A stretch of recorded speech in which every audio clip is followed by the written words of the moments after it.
But now you come to me and you say, Don Corleone, give me justice. But you don't ask for respect. You don't offer friendship. You don't even think to call me Godfather. Everybody knows the Godfather's famous phrase from Francis Ford Coppola's movie about the Mafia. Boys in double-breasted suits, handkerchiefs, hats, holding a Tommy gun and a glass of whiskey, with a pretty girl standing nearby. And all of these mad guys are shooting at each other. This or that way taking part in show business, and this is all Mafia. Today we're going to talk about the Mafia, but not the way it is described in books and movies. These are very serious people, very serious organizations that have been developing for more than 2 centuries already.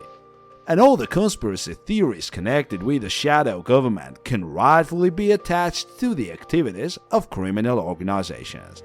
And if we talk about a group of people ruling the world from behind the scenes, it's obviously these guys. This is Smart Stories channel. We tell stories that make you think. So what is Mafia? Basically, the meaning of the term Mafia is not completely known. One version says that the word Mafia is an abbreviation from a Sicilian slogan, Morte alle Francia Italia Annela, which means Die France, breathe Italy. So the first letters of this Italian phrase form the word Mafia.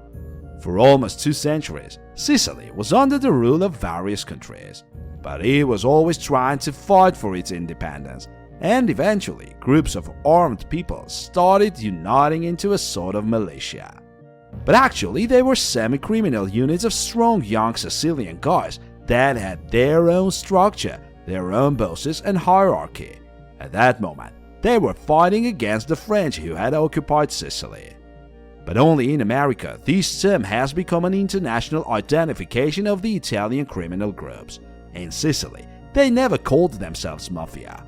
Instead, they used the term Cosa Nostra, our thing. In the 19th century, Italy started uniting into one country, and the Italian royal palace hired these Sicilian armed troops as the king's personal guards. Also, they were usually given quite hard tasks to complete, like espionage or assassinations. They were not a real military organization yet, but these were mad thugs with weapons who were happy to earn some money. They were serving the Italian kings, and the Cosa Nostra bosses were friends of many nobles at that time, and that was not shameful at all.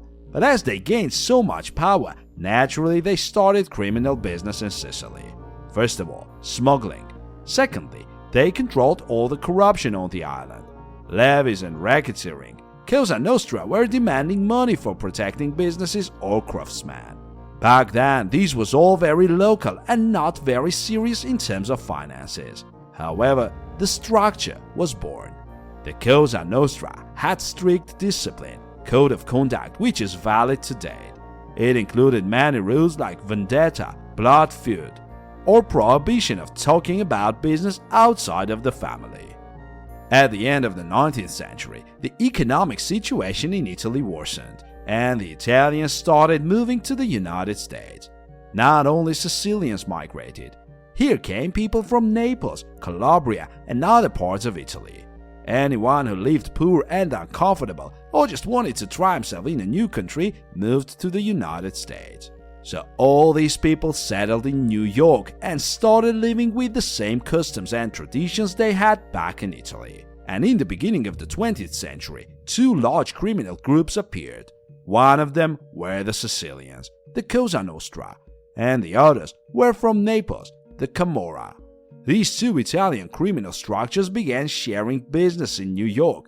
During that process, they naturally faced the gangs that had already been operating there, mostly the Irish. You've most probably seen the Gangs of New York movie, because it perfectly depicts the situation at the end of the 19th century, when gentlemen with guns kill each other to gain power. And the Italians arrived there.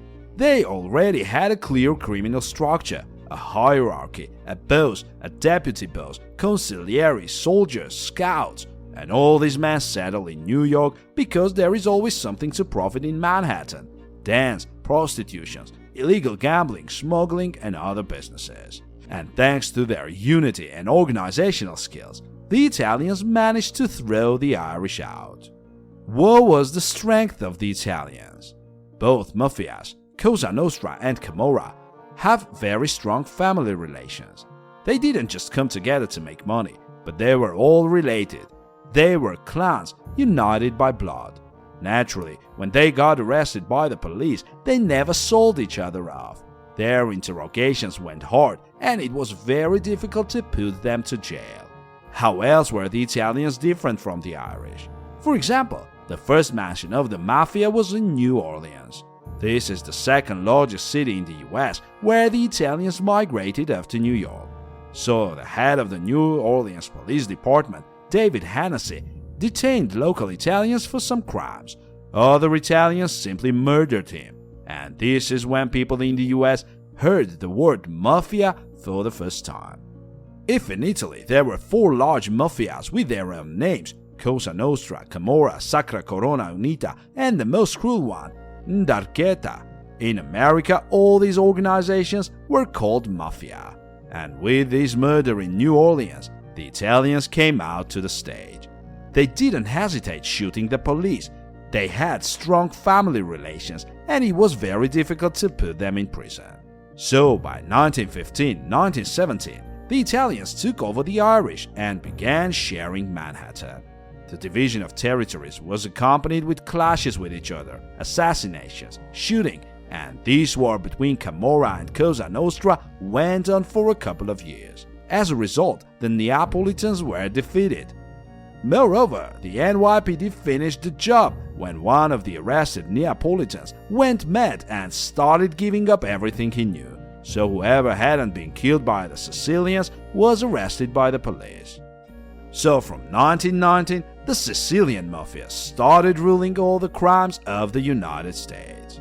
If you want to know how the Mafia developed in the United States and what they do now, hit the like button and subscribe to our channel, because we're going to have another episode about Mafia coming soon. Thank you for watching. Goodbye.